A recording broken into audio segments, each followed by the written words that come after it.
이번 주는 우리가 이제 열매를 맺는, 그죠?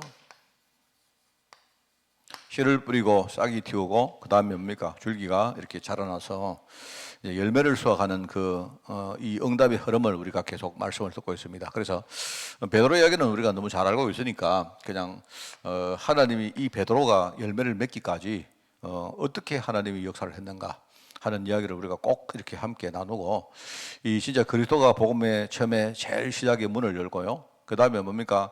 이 예수님 성천 이후에 초대교회 제자들에게 이 중요한 복음 운동의 바톤이 하나님께서 그죠? 맡겨졌습니다. 그들에게 전달되었고, 그 다음에 이제 나중에 그 전달되었지만 거기서 끝난 게 아니죠. 마가다락방에 많은 제자들이 모여서 얼마나 거기서 핍박도 많이 받고 힘들고, 그죠? 굉장한 어떤 뭐랄까요, 어려움도 겪었지만은, 근데 거기에 성령께서 역사하신 겁니다. 그래서 성령의 능력을 가지고 실제로 모든 어려움을 다 넘어서도록, 그죠? 실제로 그렇게 된 겁니다.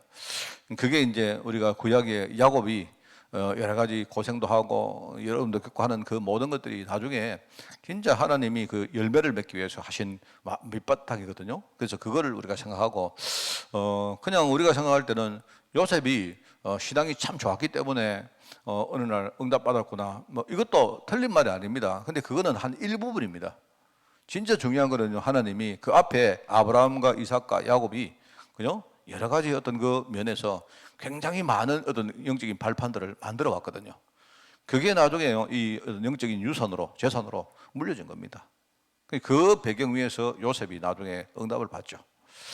이 참 중요한 말입니다. 그래서 베드로도 똑같습니다. 그래서 그냥 내가 베드로 혼자 이야기하려고 그러니까 좀 그런데, 일단은 우리가 한 세 사람을 제가 이야기를 좀 합니다. 베드로, 특별히 이제 베드로, 요한. 우리 초대교회 보면요, 항상 이 초대교회 때 이렇게 베드로와 요한이 실제로 예루살렘에서 사역을 함께 이렇게 많이 합니다. 그리고 나중에 이제 바울 같은 사람들. 제가 대표적으로 3명을 이렇게 꼽았습니다. 그래서 한마디로 말하면 이 세 사람이 뭐 한 사람이냐? 열매를 맺은 사람이죠. 가는 데마다 진짜 복음 운동할 수 있는 제자를 만나고, 그죠? 이 사람들이 가는 데마다 교회를 실로 세우고 하는 이런 문들을 연 사람들입니다. 특별히 이제 베드로는 우리 후대들에게 베드로는 특별히 약간 이게 뭡니까? 하나님이 교회 운동, 다르게 말하면 이게 복음 운동입니다. 복음. 그러니까 교회 운동의 열매를 하나님이 맺게 하신 거예요. 그리고 요한 같은 경우에는요, 미래 운동. 바울은 특별히 같은 맥락입니다만요, 실제로 전 세계를 다니면서 선교라는 이 중요한 선교 운동의 열매를 맺게 한 그런 사람들이다. 그런데 여러분이 이제 이걸 이야기하면서 사실은요, 이게 보면 하나님이 이런 축복을 줬는데, 이게 알고 보면 제일 처음에 하나님이 그렇게 하시겠다고 다 약속을 했습니다. 그게 여러분 그거 아셔야 돼요. 우리 이제 성경도 좀 제대로 알아야 되는데, 이게 뭐냐니까, 이게요, 마태복음 16장 18절입니다.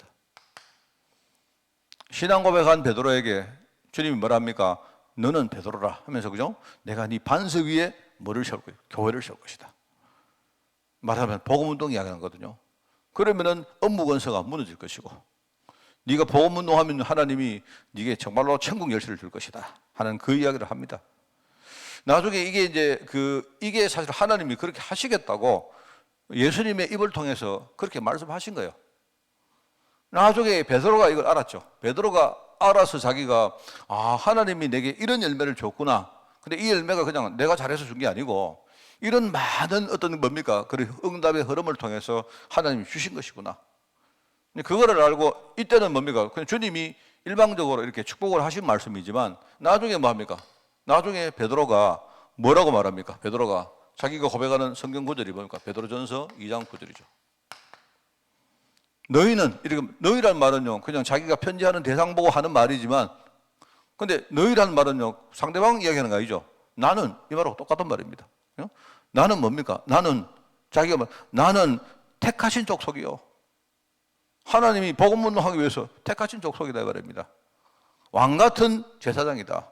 왕 같은. 지금 현장에는 뭡니까? 현장에는 지금 우리가 해야 될 많은 일이 있는데 그게 왕이 제사장이 아니면요 그 일 못 하거든요. 그게 전부 다 뭐냐니까 그게 흑암 권세가 지금요 사람들을 완전히 속여가지고 하나님 떠나게 만들었는데 사람들이 그렇게 하다 보니까 지금 완전히 죄가 원죄 아닙니까? 원죄와 저주 가운데 완전 빠져 있거든요. 그러니까 하나님이 지금요 같은 말입니다. 이게 내가 네 반석 위에 내가 교회 세울 것이다. 이러면 교회를 세워 놓으면 업무 권세가 절대로 널 이기지 못할 것이다. 이 말이요 자기가 이걸 깨달은 겁니다. 알고 내가 왕 같은 제사장이구나. 내가 하고 있는 이 사역이 왕 같은 제사장의 사역을 하고 있구나. 이걸 스스로가 하나님의 택하신 백성이요 거룩한 나라요. 우리는 거룩한 나라란 말 알죠? 우리가 하나님의 소유고 거룩하다는 말은 하나님이 구별해서 우리를 따로 세운 우리는 그런 하나님의 일꾼이다 이 말입니다. 그 얘기를 하는 겁니다.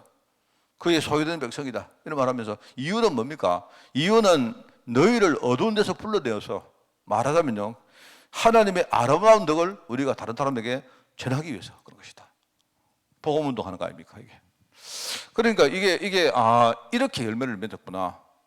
처음에는 이 베드로가 뭘 몰랐는데, 그죠? 그런데 이 사람이 신앙 고백 딱 하니까 하나님이 이렇게 하겠다고 주님이 직접 딱 하면 앞으로 네가 이래 될 것이다. 그러가란 겁니다. 그래서 이 베드로 이 말은 너는 베드로다 이 말은요 사람들이 이렇게 우리가 베드로라는 말을 늘 쓰다 보니까 우리는 잘 좀 이렇게 인식을 못할 때가 있는데 원래 베드로는 베드로의 본명이 아닙니다. 아시죠? 베드로 본명이 뭡니까? 아는 사람? 맨날 베드로 하니까 베드로가 본명인 줄 알죠. 사실은 베드로는 별명입니다. 별명. 그 시몬입니다. 사람이. 그 사람의 이름이 시몬이요. 사이먼이요. 사이먼. 근데 시몬 베드로 할 때 그 사람이 시몬인데 사실 시몬이라는 사람이 되게 많거든요. 그래서 우리가 이제 말하자면요 별명을 그 사람한테 붙여가지고 구분하는 겁니다. 우리가 시몬 베드로 이렇게 말하는 건 뭡니까?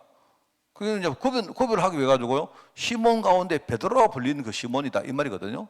근데 그 사람이 요한이라는 사람의 아들이다. 그리고 바요나 시몬아 이 말이거든요. 너는 베드로다 이 말은요 이 베드로란 말이 무슨 뜻입니까? 알죠? 반석이란 말 아닙니까? 쉽게 말하면 완전히 우리 흔들리지 않느냐 어마어마한 영적인 이 어떤 발판을 말하거든요. 내가 네 그 반석 위에다가 말하면 너 위에다가 교회를 세울 것이다. 그 뜻이 그런 말입니다. 이 얼마나 놀라운 이야기입니다. 그리고 나중에 이게 다 이야기하죠. 하나님이 이렇게 하시려고 나를 부르셔서 나를 구별하시고 나를 불렀구나. 내가 정말로 이 왕 제사장의 일을 감당하게 하셨구나. 이러면서 자기가 알기 때문에 편지 보낸 사람에게 이제는 내가 아니고 너희는 이렇게 말한 거예요. 그 말은 나는 아니고 너희는 맞다 이 말이 아니죠. 하나님이 나를 이렇게 하셨고 여러분 이게 우리 속에 딱 있어야 됩니다. 그래서 많은 사람들이 베드로 이야기를 듣는데 이게 하나님이 이런 과정을 통해서 열매를 이렇게 맺었구나. 나중에 베드로가 교회 운동, 복음 운동의 진짜 중요한 주역이 되었구나. 여러분 그래서 우리 렘넌트들요 이걸 딱 알고 나도 정말 저렇게 돼야 되겠다 이렇게 나와야 우리가 공강 공부를 하든지 우리가 성공적으로 딱 뭔가를 하는 겁니다. 주일날 예배를 딱 드리고 여러분이 나도 진짜 베드로처럼 살아야 되겠다. 네? 그렇게 하는 겁니다. 우리 조장로님도 앞으로 베드로처럼 살아야 되겠구나. 베드로가 이 반석인데 반석이 맨날 그때 흔들리고 오늘 이랬다 내일 저랬다 이러면 그 반석 아니지. 그거는 반석이 아니고 그거 뭐 해야 되겠습니까? 그 반석이라기보다는 그냥 밑에 약간 다 썩어 빠진 합판 비슷하지 않겠습니까? 이래가지고는 안 되겠죠. 요한은요 특별히 미래 운동의 중요한 어떤 열매를 하나님 맺었어요. 여러분 요한에 대한 이야기를 제가 옛날에 바이블 캠프 하면서 여러분에게 좀 다가올 수 있도록 이야기를 많이 했는데 저는 이 요한이라는 인물이 되게 이렇게 굉장히 좀 궁금했어요. 제가 궁금한 게 뭐냐니까 성경을 쭉 읽어보니까 요한복음 보면요 옛날에 못 봤던 것들이 많이 보이는 거 있죠. 내가 볼 때 요한이 굉장히 어릴 때 예수님의 그 제자로 부름받아서 그리고 예수님의 제자 가운데 제일 어렸던 사람이고 그죠? 그러면서 뭡니까? 제일 오래 살았고 왜냐하니까 사도들 가운데 대부분이 다 순교했어요. 순교를 했는데 특별히 요한만 우리 흔히 말하는 뭐죠? 그냥 천수를 누리고 사는 겁니다. 거의 100살을 살다가 나중에 죽었기 때문에 그죠? 그런데 희한하죠. 그래서 우리가 요한복음이 제일 나중에 쓰여졌다 안 합니까? 그리고 요한이 제가 보니까 그래요. 요한은요 굉장히 어린애 같은 게 있어. 그래가지고 요한이 어떤 그 주석을 옛날에 보니까 요한이 아마 예수님하고 약간 이렇게 친척으로 이렇게 봐줘요. 그 요한의 어머니하고 예수님의 어머니가 아마 이렇게 뭐 한 사촌쯤이나 하여튼 친척인 것 같아요. 그럴 수도 있다 합니다. 뭐 내가 볼 때 그 좁은 세상이니까 다 뭐 건너가면 옛날에 갈릴리 바다에 전부 안 그렇습니까? 다 뭐 전부 다 뭐 누구 아집매 전부 다 그래 안 되겠습니까? 그런데 요한이 내가 이렇게 볼 때는요, 조금 사람이 되게 어릴 때 버림받아 가지고 예를 들어 가지고요, 굉장히 이렇게 예수님을 이렇게 좀 인간적으로 따랐던 그런 것도 있는 것 같고 그런 것 같아요. 요한복음을 쫙 쓰는 거 보면 되게 이렇게 좀 제가 옛날에 이야기 안 했습니까? 그 주님이 사랑하시는 제자가 그 다 지보고 하는 말이거든. 요한이 이렇게 말 못하고 요한이 어떤 한 제자에게 예수님께서 되게 사랑하는 그런 어떤요 말씀하는 그런 것들을요 꼭 자기를 지칭하면서 꼭 3인칭을 하듯이 그랬어요. 거기 보면 그 이야기 했죠 옛날에. 그 사랑하던 제자가 있는 거 보고 뭐 이런 식으로 다 지희가 내가 볼 때 정말로 예수님이 저를 제일 사랑했는가 그거는 모르겠는데 약간 내가 볼 때 뭐를 이야기했습니까? 예수님이 베드로가 나중에 베드로를 보고 베드로야 네가 나를 사랑하느냐 이런 물었거든요. 근데 희한하게도 그 장면을 기록한 것은 유일하게 요한복음밖에 없습니다.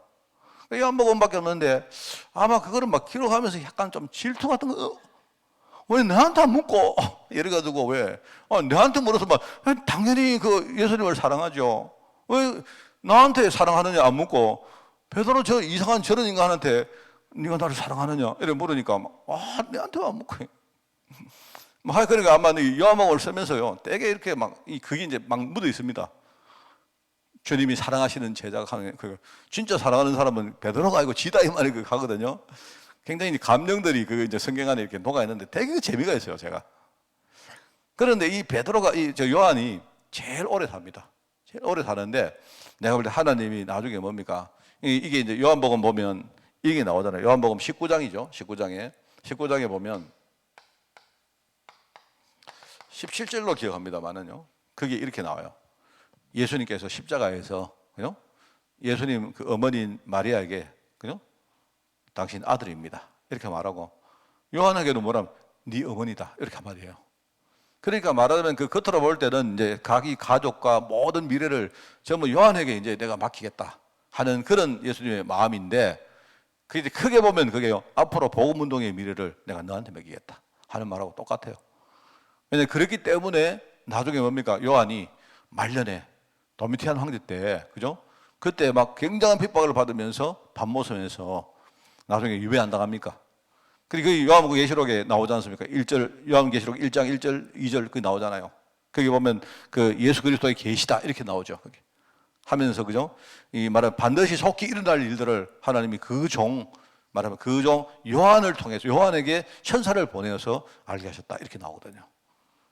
이러면서 그 뒤에 이제 그 요한이 봤던 환상들을 쭉 이야기합니다. 말하자면 하나님이 장래에 일어나게 할 일들을요, 말하면 요한에게 딱 이렇게 말하면 그게 이제 미래 운동의 중요한 하나님의 휴역으로 그 열매를 맺게 하신 게 그 요한입니다, 여러분. 참 희한하죠. 그 사도 중에 다 중간에 죽습니다. 심지어 요한의 형이 누구죠? 그게 세베대 아들 야고보죠. 야고보. 근데 야고보는 언제 죽습니까? 야고보는 헤롯이 사형시키가 죽잖아요. 성경이 안 나옵니까? 그게 다 나오는데 이제 요한은요 끝까지 살아남아가지고 나중에 어떻게 합니까? 나중에 우리 보면 나중에 에베소에서 죽은 것으로 이렇게 나오는데 그 에베소 가면 요한 교회가 성요한 교회가 큰 교회가 있습니다. 가보면 지금은 그 다 부서지고 이렇게 잔해만 남아 있는데 내가 가보니까 그 잔해만 해도요 한 크기가 막 이렇게 우리 교회보다 훨씬 더 크더라고요. 옛날에 그때 이런 정도의 그 건축물이면 굉장히 큰 겁니다. 그죠? 그래서 이 미래 운동을 하나님이 이 요한에게 맡겼구나. 그게 바로 계시록 1장 1절에서 3절까지라고 볼 수 있겠죠. 자, 그러면서 이제 선교 운동의 열매를 하나님 특별히 바울 같은 사람에게 맡겼다. 그죠? 이것도 마찬가지입니다. 바울이 아무것도 모를 때에 사도행전 9장이죠. 사도행전 9장 몇 절입니까? 거기가 이것도 실절인가? 몇 절이죠? 17절입니까? 15절이죠. 15절. 이게 뭐냐니까 바울은 지금 아무것도 모르고 있을 때 주님이 누구한테 한 말입니까? 아나니아에게 한 말입니다. 이 사람은 앞으로 내가 그죠? 이방인들과 여러 임금들과 그죠? 모든 민족들에게 알게 하시려고 내가 앞으로 내가 쓰기 위해서 내가 택한 나의 그릇이다. 아나니아가 뭐라는가? 이 사람 지금 잘못하고 이렇게 했는데 하나님 좀 벌을 줘야 안 되겠습니까? 이런 인데 앞으로 내가 이 사람에게 어떻게 할 거 그는 내가 알아서 할 거다. 이 사람이 앞으로 이 선교운동 하는데 어마어마한 고생을 할 것이다. 그거는 내가 알아서 할 거니까 내가 그렇게 선택했기 때문에 너는 그 사람 도우라 하는 말로 그런 취지로 아나니아에게 할 말씀이거든. 이게요 사도행전 9장입니다. 이거는 사실은요 바울은 몰랐는데 주님이 그래 하시겠다고 벌써요 딱 미리 이거를 딱 한 겁니다. 그래서 나중에 디모데후서 4장 6절입니까? 6절 여기 보면요 자기가 복음운동 다 끝내고 하는 말이죠. 7절 8절이네. 7절 여기에 내가 선한 싸움을 싸우고 내가 달려갈 길을 다 나는 마치고 나서 그죠? 내가 그때도 믿음을 지켰는데 이제는 나를 위해서 하나님이 의의 면류관을 예비하셨다. 그 의의 면류관을 이 말은 뭡니까? 그 가운데 중간에 어마어마한 고통을 겪었다는 말입니다. 그죠? 어마어마한 도전도 받고 했는데 그럼에도 불구하고 끝까지 내가 믿음의 길을 내가 그렇게 놓치지 않았다 하는 자기 신앙 고백이거든요. 이게 이제 사도행전 9장 말씀에 나오는 말하고 딱 이게 일치되는 겁니다. 하나님이 이런 과정을 통해 가지고 이런 사람들을 교회 운동과 그 다음에 뭡니까? 우리 미래 운동과 그리고 중요한 선교 운동에 열매를 하나님 맺었다 하는 이런 이야기를 하면서 그런 의미에서 베드로입니다. 그래서 이번에 우리 그 중요한 신앙의 우리 뭡니까? 메시지 흐름을 여러분이 놓치지 말고 우리 후대들과 사람들에게 전달해야 됩니다. 그냥 신앙 좋아가지고 이렇게 축복받았다 이러고 말면 안 돼요. 그래서 여기 베드로가 설교를 하죠. 베드로가 오늘 본 말씀입니다. 그죠? 베드로가 중요한 설교를 사도행전 2장 14절에서 21절까지 합니다. 이게 뭐냐니까 여기 나오죠. 베드로가 이야기한 것이지만 이게 뭡니까? 성령 충만. 바로 성령의 충만을 받아가지고 앞으로 되어질 중요한 미래를 말합니다. 미래를 하면서 그죠? 이게 이제 미래를 하는 건 결과는 뭡니까? 하나님이 하실 구원의 역사를 딱 이야기해요. 여러분이 성경을 읽을 때 좀 그런 걸 가지고 읽어보면 참 우리가 좀 이렇게 와닿는 게 많아요. 우리가 굉장히 가깝게 예를 이런 겁니다. 이거는 뭐 내가 물어보진 않았는데 제가요 우리 홍해 앞에 서 있는 이 모세가 하는 말을 잘 들어보면 모세가 뭐라 하는가 하니까 너희는 가만히 있었어. 오늘날 그죠? 하나님이 너희를 위해서 행하시는 구원을 보라 이렇게 말해요. 그냥 우리가 하는 말, 너희들 가만히 지금 하나님이 홍해 앞에 어떻게 하시는가를 봐라. 이제 이렇게 말한 것인데, 저는 그 안에 이제 왜 그런 말을 했을까 하는 이렇게 좀 그런 생각이 들어요. 뭐냐니까 평생 뭡니까 이 모세가 하나님 역사를 기다리고 하지 않고요 자기 의 가지고 하려고 굉장히 노력했거든요. 근데 그렇게 하다가 자기는 쫄딱 망하죠.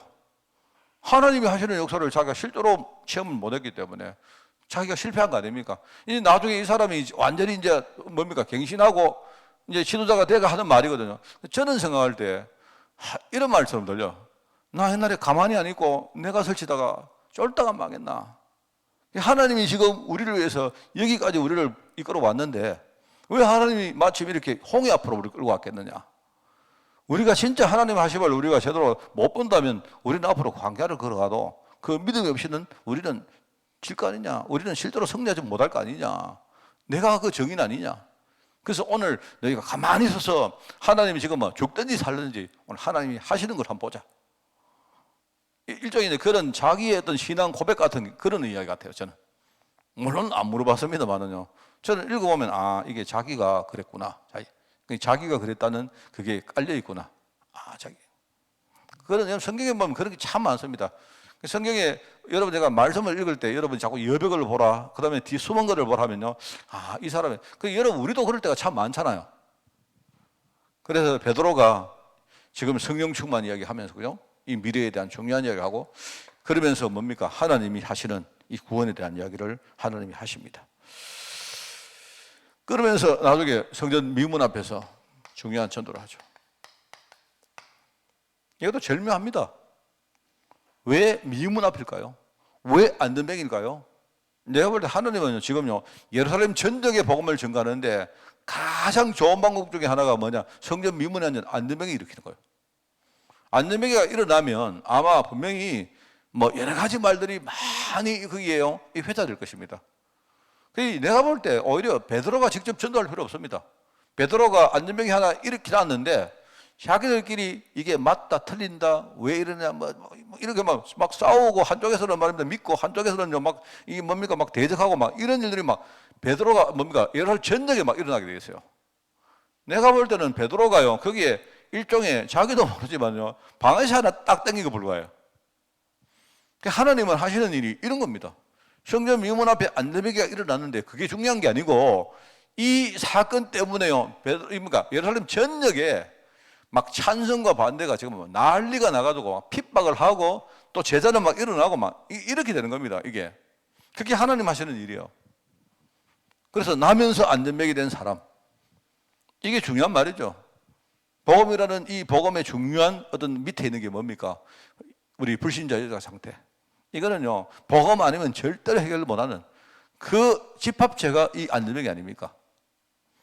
누구도 고치지 못하는 병 아닙니까? 아무도 못 고치니까 기껏 하는 게 뭡니까? 도와주는 거.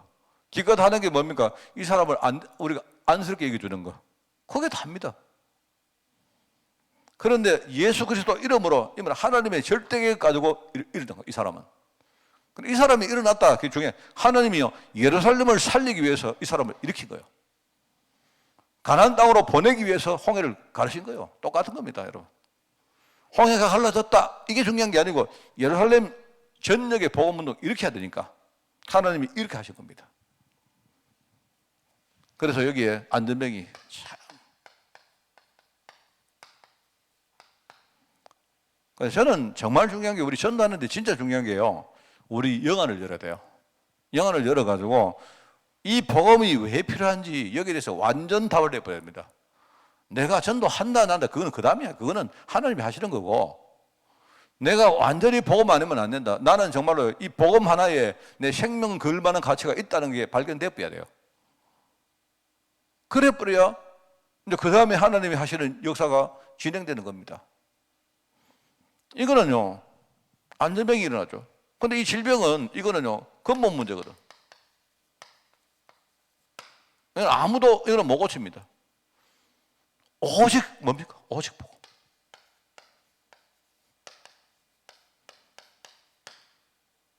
제가 늘 말하는, 저는 하나님께 진짜 감사한 게 그거라니까요. 저도 교회를 다니는데 여러분 교회 다니는 사람은요 어려움 당하면 대부분이 누구든지 기도하러 가고 누구든지 그때는요 막 이렇게 뭡니까 막 우리 근데 뭐 기도원도 하고 말입니다. 집회도 다니고 누구든지 다 합니다. 그런데 사람들 내가 볼 때 한 99%는 그렇게 가다가 다 중도에 포기합니다. 그 다음에 이제 어떤 사람은 내가 이제 좀 응답받았다 이러고요. 그런 식으로 포기하는 사람도 있고 어떤 사람은요 대부분은 안 돼서 포기해요. 저는 하는 게 진짜 감사한 게 뭐냐니까 내가 이참에 다락방 딱 시작하고 나서 말씀을 딱 듣는데 문제가 보인 게 아니고 나는 진짜 내 영적 상태 딱 보였다는 거죠. 난 그거 지금 아무리 생각해도 감사해요. 그게 내 인생의 중요한 분기점이 있는 것 같아. 안 그랬으면 저는 지금도 그냥 종교생활을 했든지 아니면 신앙생활을 포기했든지 둘 중에 하나일 겁니다. 지금도 내가 끈기가 좀 있으면 지금도 막 하나님 도와주세요 이러고 막 돌아다녔을 거 아니고 그죠? 아니면요 내 생각에는 아마 포기했을 겁니다. 나는요 대충 얻어보고 이거 아니다. 왜 뭐 하나님이 뭐 암만 내가 하나님 부르짖어도 뭐 응답 안 줄 낀데 난 그랬을 것 같아요. 네, 그랬을 것 같습니다. 저는 아마 기독교를 내가 포기했으면 저는 아무리 생각해도 불교는 안 했을 거예요. 불교는요, 그거는 뭐 내가 봐도 불교나 저는 우상을 섬기는 거는 별로 안 했을 것 같고 뭔가 이렇게 뭐 좀 철학적으로 우리가 파고들하는 그런 걸 했을 가능성이 많아요. 그러니까 아예 내가 무교 쪽으로 그래 했든지 아니면 뭐 이슬람 같은 거 믿었든지 이랬을 가능성이 많아요.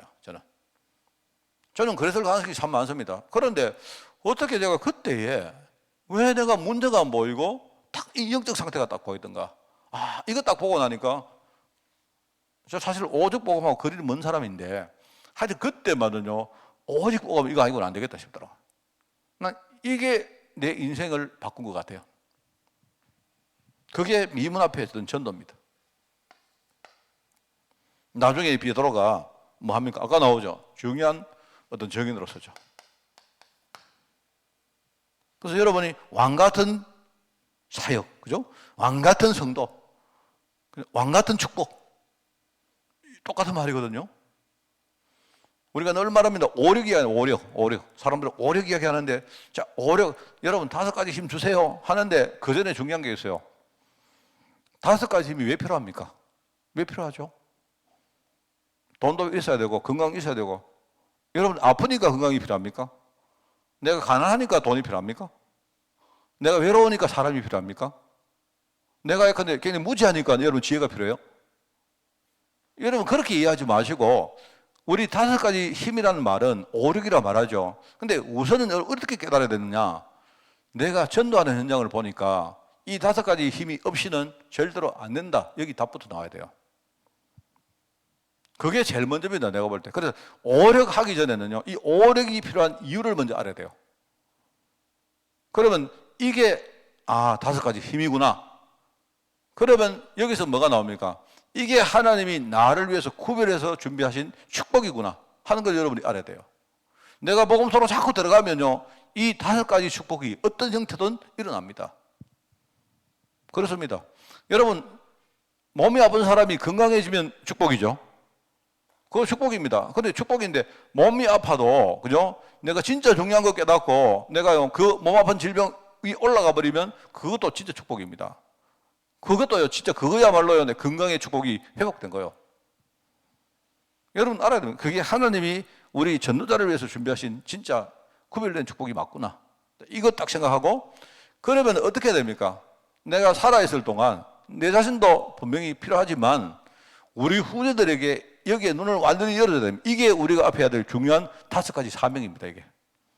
우리 애들이 왜 영적인 힘이 필요하고, 왜 하늘의 지혜가 필요하고, 왜 경제 축복이 필요하고, 왜 진짜 중요한 건강이 필요하고, 왜 진짜요 축복의 삶을 내가 만나야 되는지를 진짜 알도록 우리 애들에게 확실하게 가르쳐야 돼요. 이래가지고요 공부도 열심히 하고 돈도요 정말 제대로 모아가지고 제대로 쓰고, 애들 그거 알아야 됩니다. 그리고 이 몸뚱아리 함부로 굴리지 말고 한 번 지나가 버리면 이거는 나중에 회복하는 게 진짜 힘듭니다. 내가 볼 때는 아예 한 20대 전부터요 애들이 운동하고 호흡하고 자기 몸을 굉장히 아끼도록 만들어가지고요 나중에 이걸 하나님께 의의 병기로 쓸 수 있도록 만들어야 돼요. 진짜입니다. 사람들 얼마나 중요합니까? 내 마음에 안 든다고 막 싸워버리고 갈등해버리고 뭐 교회 안에서 막 얼마나 그리 많이 합니까? 내가 볼 때 이런 것들을 가르쳐야 돼요. 내가 볼 때 그게 우리가 해야 될 5가지 사명입니다. 여기 정인됐다. 그래서 아까 여기죠. 여기 왕 같은 성도들 얼마나 중요합니까? 제사장 같은 성도다. 선지자 같은. 이게 베드로가 베드로전서 2장 9절에 했던 말이거든요. 그게 뭐냐니까 바로 여기서 나온 말이에요. 여기서. 이게 자기는 옛날에 그 말이 뭔지 몰랐는데 내가 네 반석 위에 내가 교회를 세울 것인데 교회를 세워놓으면 엄무건서가 절대로 이기지 못한다. 말하자면 내가 네 반석 위에 내가 왕, 선지자, 제사장의 사역을 내가 감당할 것이다. 이 말이거든요. 이게 하나님 주시는 중요한 편지입니다. 이런 부분을 충분히 우리가 묵상을 하고 이번 주간에 주일 설교 다 이야기했습니다. 주일 설교는요 뭐냐니까 이게 첫 번째 대지고요, 두 번째 대지는요 우리 오력 이야기 할 거고요, 세 번째는 뭐 하겠습니까? 뻔한 거 아닙니까? 세 번째는요 제목이 요셉이기 때문에 요셉 이야기 해야지. 여러분 사실요 내가 설교 준비하는 거 진짜 제목만 봐도 다 알아야 돼요, 여러분. 저는 유 목사님 설교요 제목만 다 압니다. 대충 뭐 말할지 다 압니다, 저는. 내가 볼 때는 미리 다 알고 미리 묵상해가지고 오히려 메시지 들을 때는 딱 확인하러 와서 딱 듣고 맞다, 내가 이 확신을 딱 고치고 가는, 그게 우리 예배 아닙니까?